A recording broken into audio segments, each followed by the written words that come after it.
Today we are going to start with the new topic, which is Amazon Elastic Compute Cloud, which is also called as EC2. Amazon Elastic Compute Cloud is a web service that provides resizable compute capacity in the cloud. Here we can actually put new server instances in a minute or more than a minute. So this we are going to see in detail what kind of instances, virtual machines we can actually create with the help of Amazon Elastic Compute Cloud.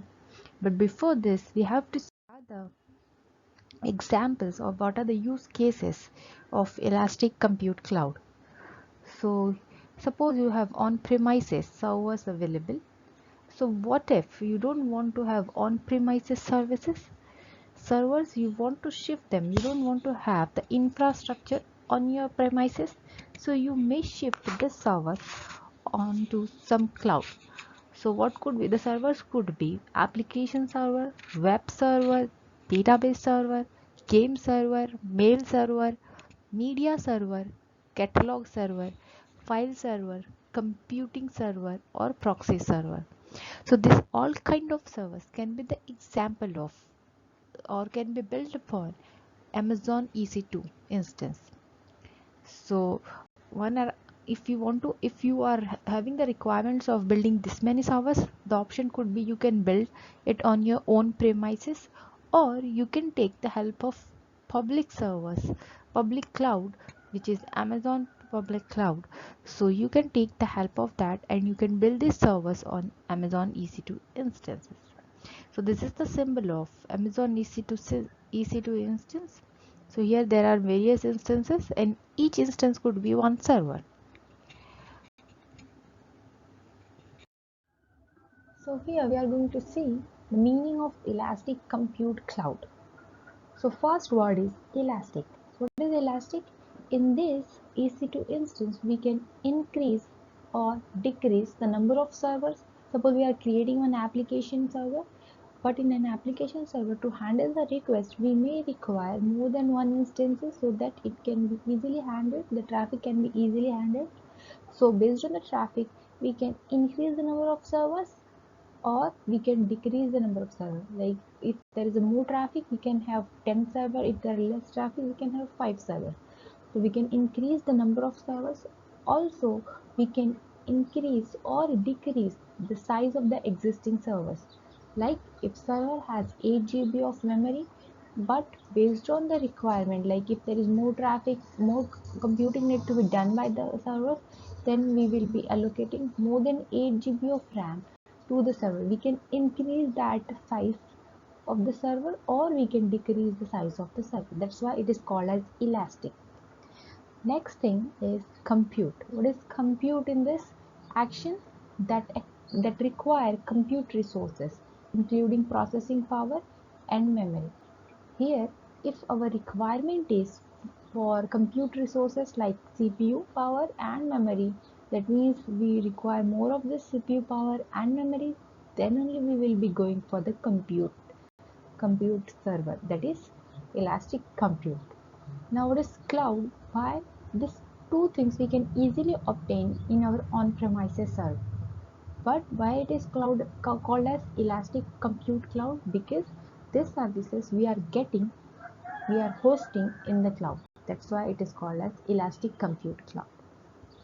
Now what elastic compute cloud gives to you, it gives you full administrative control over the Windows or Linux operating system that runs on the instances. When you create an instance, you must define on which operating system it will be using, which operating system it will be using. So that if you are defining the operating system Windows or Linux, it gives you full administrative control. You can control everything as an administrator of the instance. You can launch any number of instances of any size into any availability zone anywhere in the world in the matter of minutes. Like now suppose you require 5 instances of 4 GB of RAM, then in a minute you can launch that instances. there are various regions are available. There are various in a region. There are various availability zones are available. So you can create an instance in any of the availability zone. So instance is available in a AZ. You can say that. So there is a limit. Like in any region, you can. Amazon has put the restriction on the minimum number of instances can be created in any region. Although this limit can be like you can remove this limit if you require more than that limit instances. You can request for that to the Amazon, and that request can be granted, and you can create more instance than the limit. Like in any region, you can maximum create 20 instances. But if you require more than 20 instances, you can easily request for that and you can create more than 20.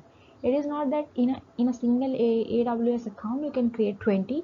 It is like in any region. Suppose one account under one account in one region, like Asia region, you have created 20.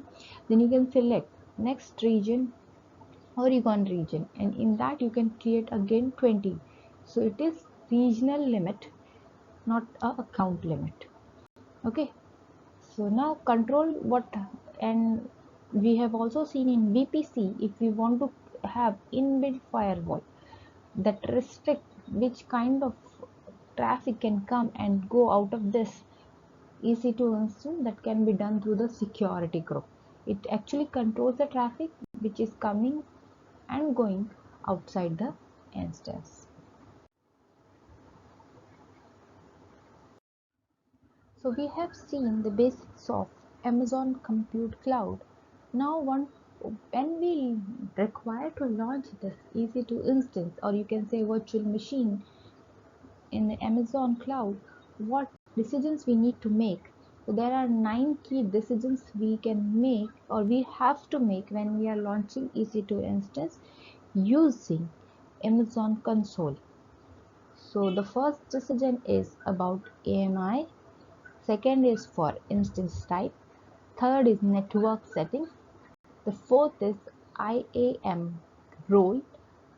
Next is user data, storage option, tags, security groups, and key pair.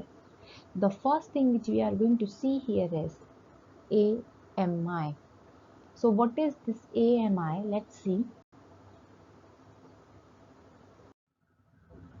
So Amazon Machine Image, the full form of AMI is Amazon Machine Image. We have seen when we have seen the introduction of cloud computing and virtualization. The difference here is in cloud computing we use templates to create virtual machines or instances. So AMI is nothing but a template which you can use to create an EC2 instance.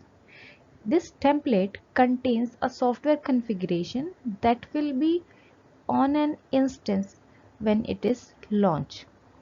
For example, an operating system and its configuration, the initial state of any patches, and an application server or software application. This all can be there in your AMI, that is Amazon Machine Image. You have to use an AMI when you are launching. Like if you are launching a machine, you must select which AMI will be used to launch the machine. This could be a Windows or Linux operating system. Basically it contains this operating system, and any new packages which you want there to be in on your instances, that can be possible with the help of AMI. Okay, it often also has some software pre-installed, like I have already discussed. Any initial configuration, any patches, any application server, or any software application which you want to be pre-installed, that can be done or that can be present in your Amazon Machine Image. What are the choices available? Before we actually go to the choices, if I suppose I have an AMI of Windows operating system, so I can use the same AMI to create the multiple instances. Once the AMI is available, you can create any number of operating systems or virtual machines with the help of that AMI. So now let's see what are the choices available for AMI. The first is Quick Start, that is Linux and Windows AMIs that are provided by AWS. There are some number of AMI provided by the AWS, and some of them are Linux and Windows. So this you can directly use from the available AMIs of the AWS, and you can create your own instance. Next option could be, suppose you want to create your own AMI, which will be having some Linux plus pre-installed some software or some applications. So you can create your own AMIs also. There are options available, there are certain steps need to be followed, and using that you can create. Once it is created AMI, then you can easily create your EC2 instance and launch your instance, and the same AMI you can further use for further instance creation. Next is AWS Marketplace. Like there are third-party templates available which are pre-configured. Like if you want to install a Linux with the LAMP server, then that is available in the AWS Marketplace. You just need to create or take that AMI, and you can easily create your EC2 instance. And the last option present for community AMIs, that is, suppose one user has created one AMI and the user can share that AMI with other users. If you want to use that AMI, you can easily use that, but you cannot, the security check is not done by the AWS, so you will be using that on your own risk. So there are this many options were available in if you are using Amazon Machine Image to create EC2 instance. An AMI includes a template for the root volume of the instance. So you must attach that AMI to the root volume because you want to launch the virtual machine or instance with the help of AMIs. Okay, so this was AMI.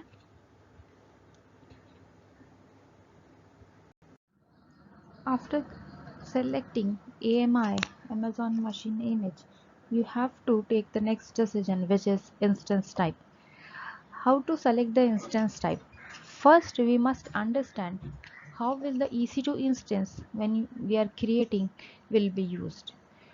So the usage can be determined in terms of this parameters. The first parameter could be RAM, memory. Do we require a very large memory, or is it possible for us to work on a small size of memory or medium size of memory? Then how much processing power do we require? Do we disk space and disk type which we require, and the network performance. So based on, we have to determine in which category our EC2 instance will be lying, whether very high memory, high processing, or low memory, low processing, network performance. So based on this, we can select an instance type. So these are the instance types provided by Amazon. These are, the first type is general purpose, second is compute optimized, next is memory optimized, storage optimized, accelerated computing. So these are the different types of instance types available. We are going to see them in detail. First, the thing which we need to understand, instance type offer family, generation, and size. If you have created EC2 instance before, you can see that, or if you're not created, then you see the name of the EC2 instance is written as T3. Like if we want to write the instance name, so first is the family, we will be writing family. So there are different families offered based on the instance type. Then the generation, so if I write T3, so it is family of, it is the instance of T family. Then 3 is the third generation, and then dot, and size means if it is small, then here small will be written, small, or large. If it is a large size of instance, then large will be written. If it is x large, then it is larger than large size. Then if 2x large, the capacity will be 2 times of x large. So this is how the instance is written. Instance type is written when you select an instance in Amazon EC2 instance. Let's see the types of instances. So we have already seen these are the categories of instance type. So this chart provides a high level view of the different instance categories and which instance type families and generation numbers fit into each category type. So you can see first one is general purpose. So like which are the instance types available in general purpose? A1, M4, T5, T2, T3. So these are the families: A family, M family, T family. So this belongs in general purpose. Then the generation number here is A. For A it is 1, M4, fourth is the generation. So likewise generations are present. Then what could be the use cases of general purpose instances? Like if you are creating a web application or website or any development in services you may only require a general purpose application, general purpose instances, then you can go for this kind of instances. Next is compute optimization. What is compute optimization? In compute optimization, the family is C. So it gives you high performance in terms of high performance, compute high performance. That means at low price.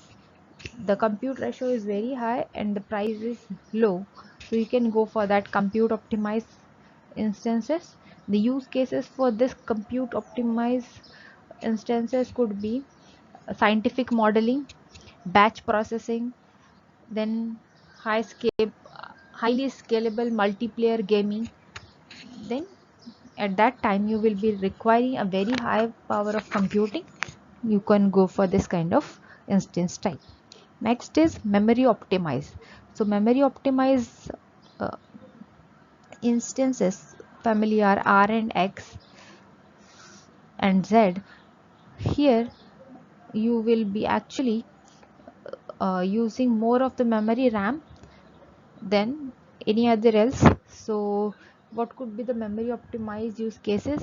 Suppose you require high performance databases, data mining, data analysis. At that time you can use the memory optimized. Accelerated computing. Here are the instance types which belongs to this category. So what could be the use cases of accelerated computing? The use cases could be machine learning, deep learning, speech recognition, drug discovery. For that kind of purposes, you could be using this accelerated computing. Suppose you require floating point number calculation, graphic processing. So this all comes under accelerated computing. When you are having this kind of requirement, you must go for the accelerated computing instance type. Next is storage type, storage optimized. Here D, H and I instance type are available. So you can see when you require this kind of use cases, when distributed file system is required, then you will go for this kind of storage optimized instance type.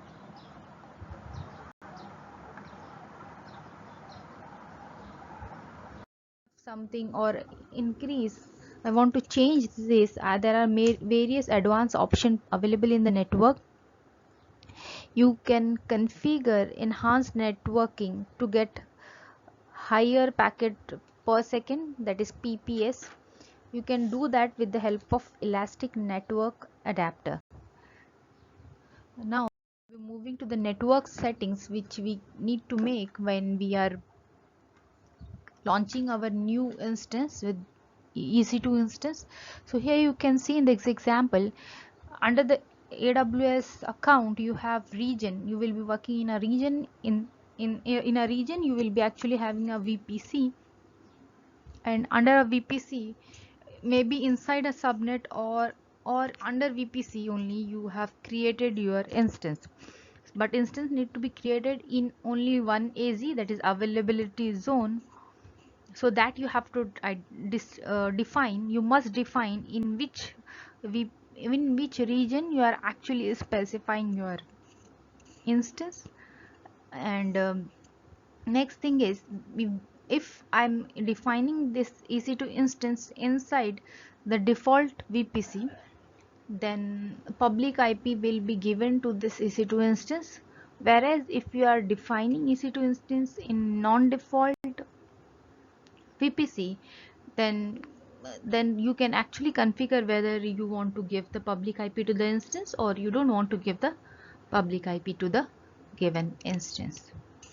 So here is about network settings about EC2 instance. Let's move to the IAM role. What is IAM role? This is an optional feature. This is not necessary that you have to configure for every instance you define.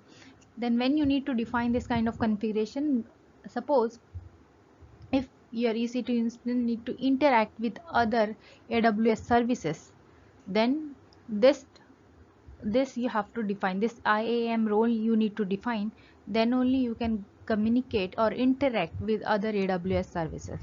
What is IAM? It is AWS identity and access management role.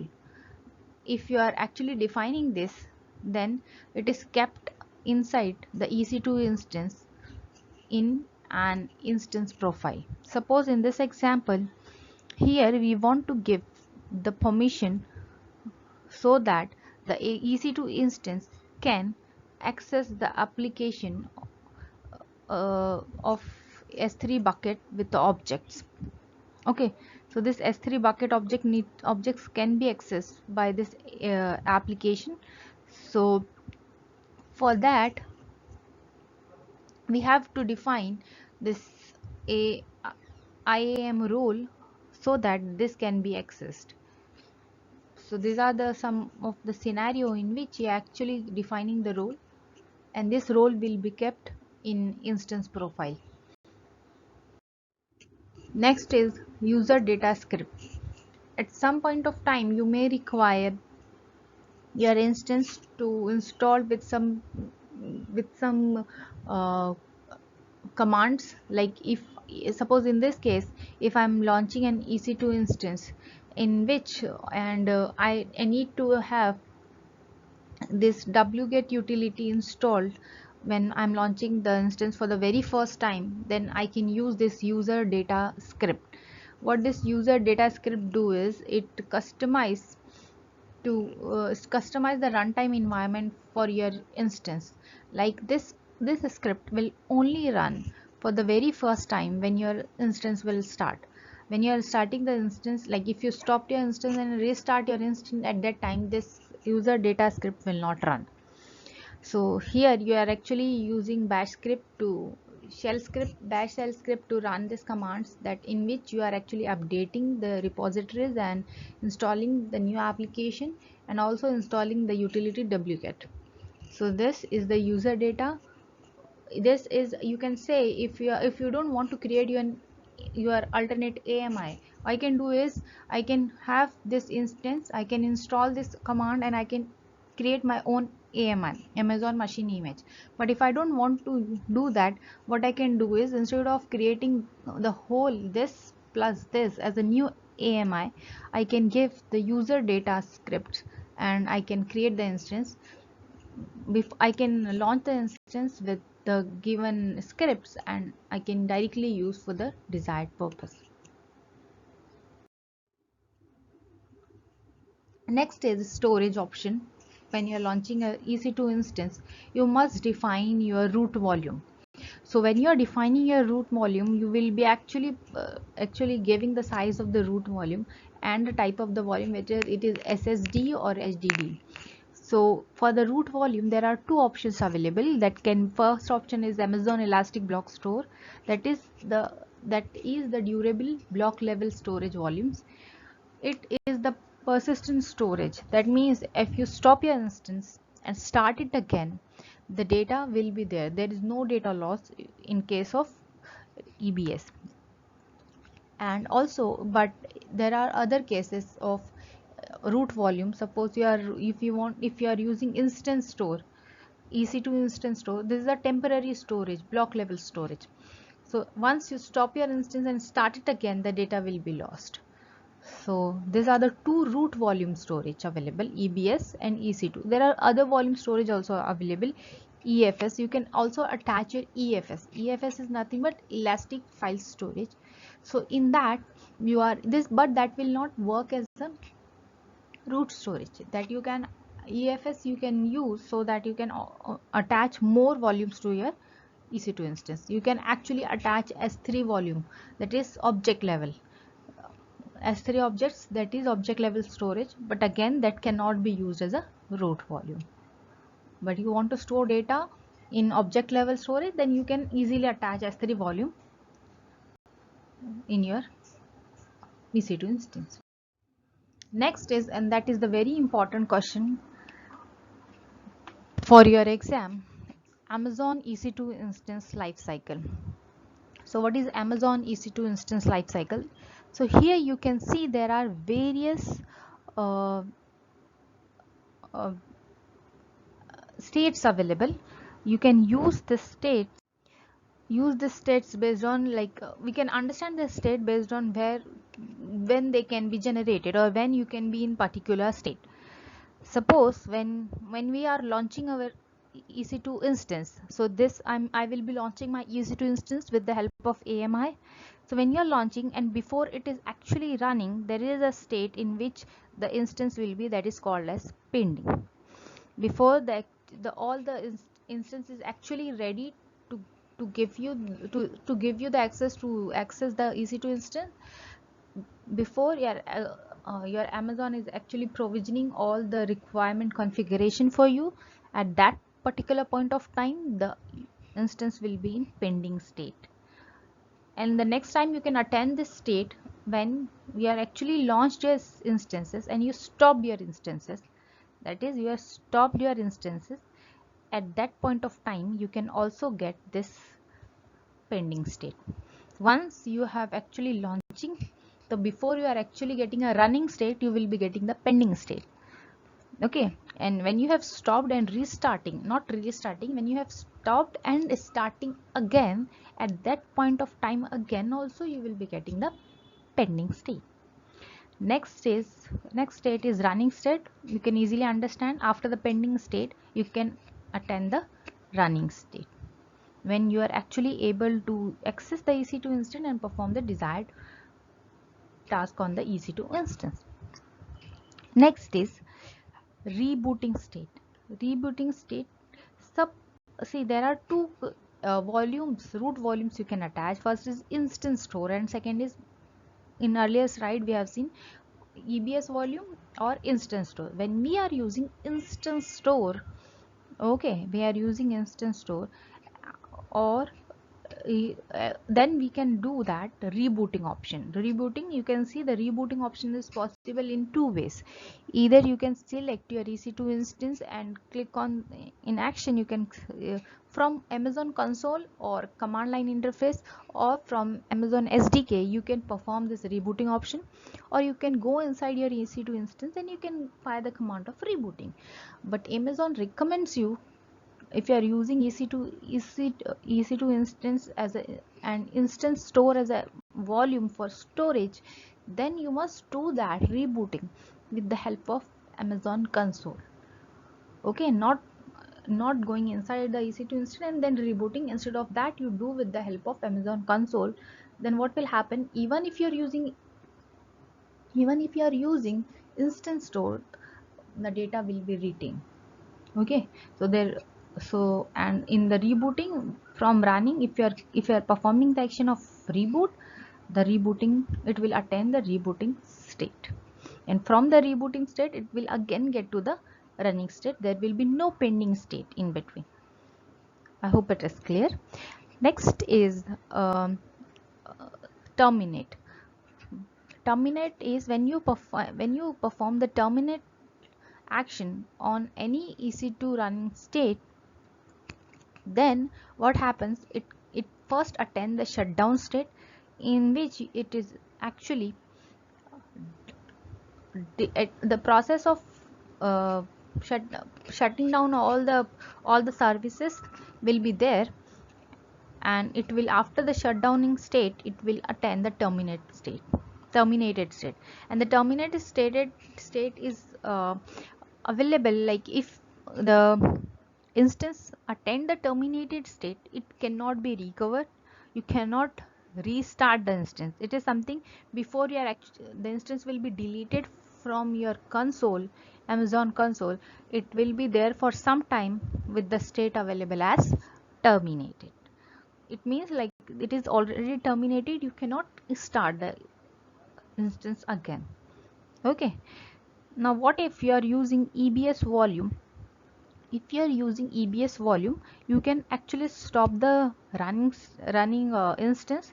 So if you are stopping it, you will be attaining the stopping state, and that stopping state, after the stopping state, you will be attaining to the stop state. Okay, so this stop state, you will be this stopping state is in between running and stopped when you are using EBS volume. Why?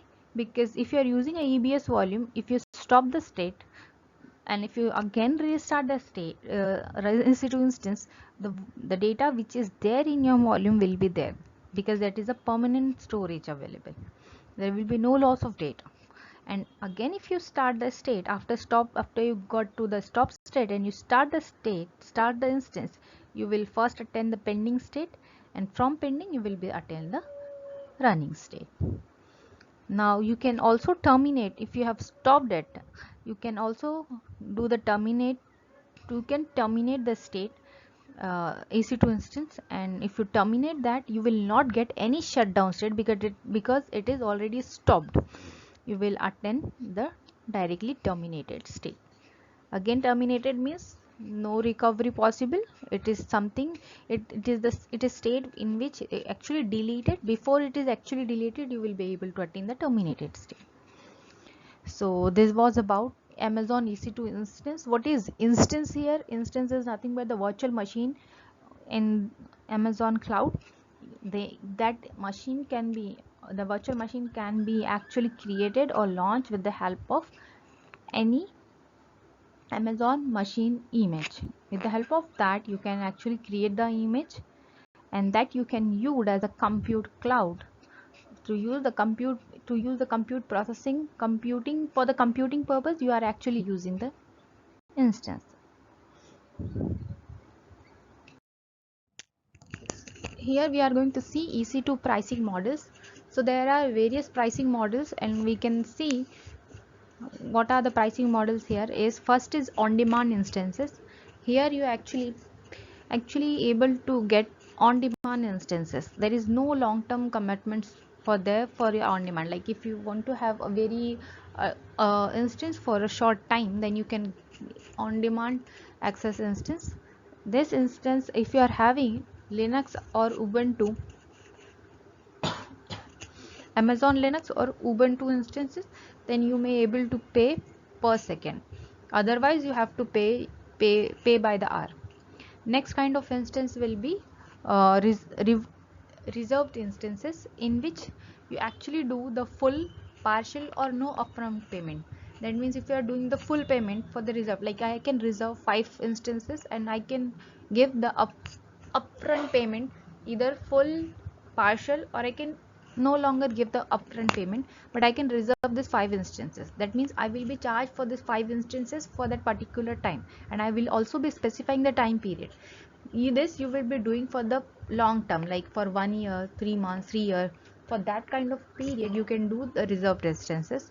Here you will be getting the discount, because you're booking an instance, you're reserving the instance for a particular time period. So discount on hourly charges that for that instances. So you will be, even if you are not using that instance, you will be actually charged for that particular reserved instances. Okay, but there will be price difference between on-demand instances uses or then the instance you are using for the reserved instances.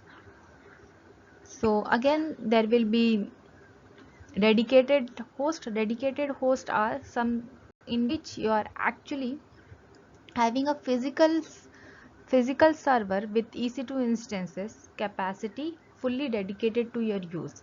That means dedicatedly given to you for usage. Next is spot instances. What is spot instances? If you are if you have an any urgent requirement of instances, and suppose you will be requiring that instance at low cost, then you can bid for the spot instances. Spot instances are nothing but the unused instances of Amazon.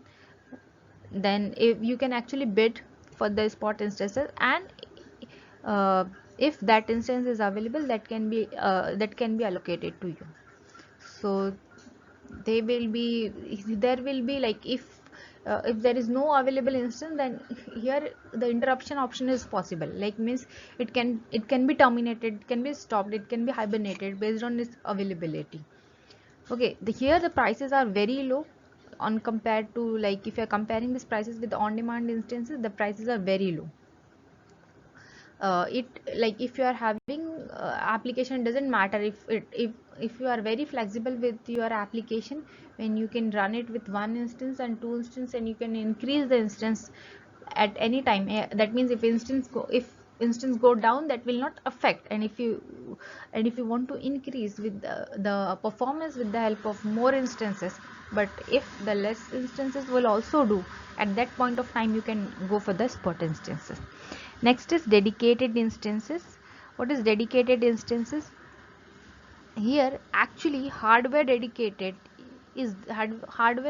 actually dedicated to a single customer in a VPC.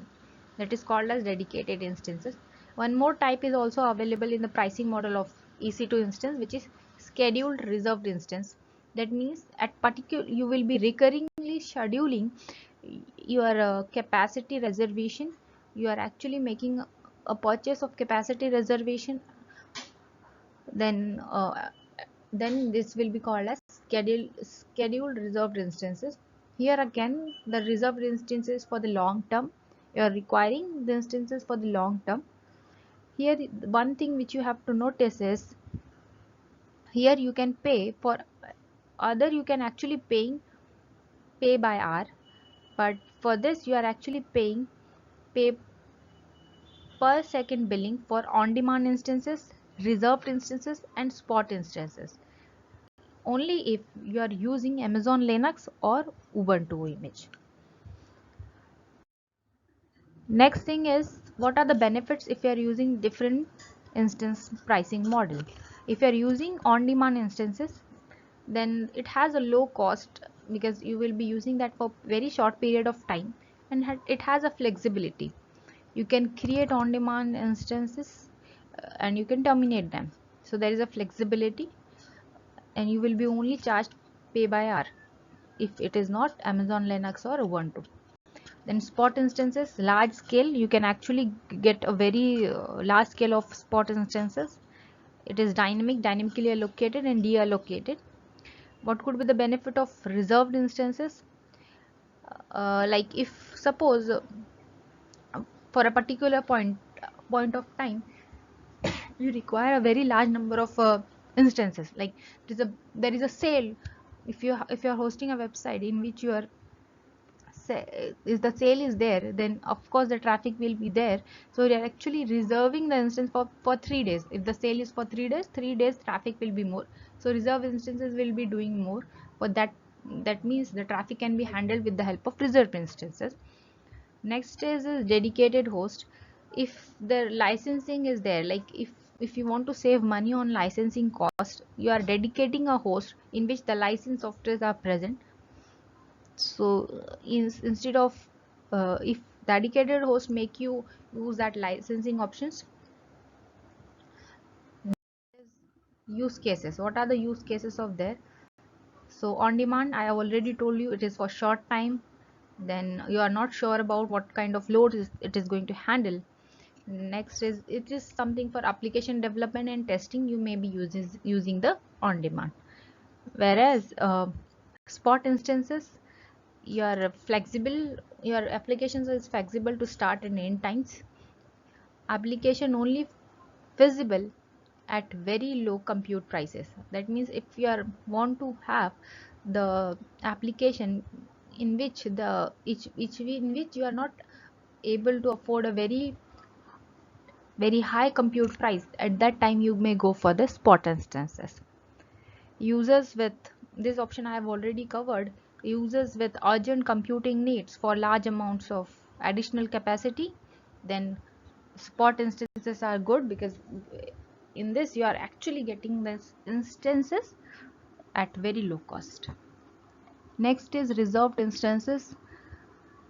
When you have a predictable usage workload, as I mentioned, the sale time, at sale time you know that this much of traffic will be surely coming at that particular time, you actually reserving the state, so the price compared to the on demand will be lower, will be lower in the reserved instances. Application that require reserved capacity including disaster recovery, users able to make upfront payments to reduce total computing cost even further. Like if you are making full upfront payment, then the cost for the instances will be low. If you are doing partial, then the cost will be little higher than the full upfront payment and if you are not making any upfront cost, then it will be higher than last two. Dedicated host. Why you can have the dedicated host? When you are bringing your own license, at that point of time the licensing machine need to be used, that time you can use dedicated host. Compliance and regularity restrictions, then usage and licensing tracking, control instance placement. For that particular time case, you can use the EC2 pricing model.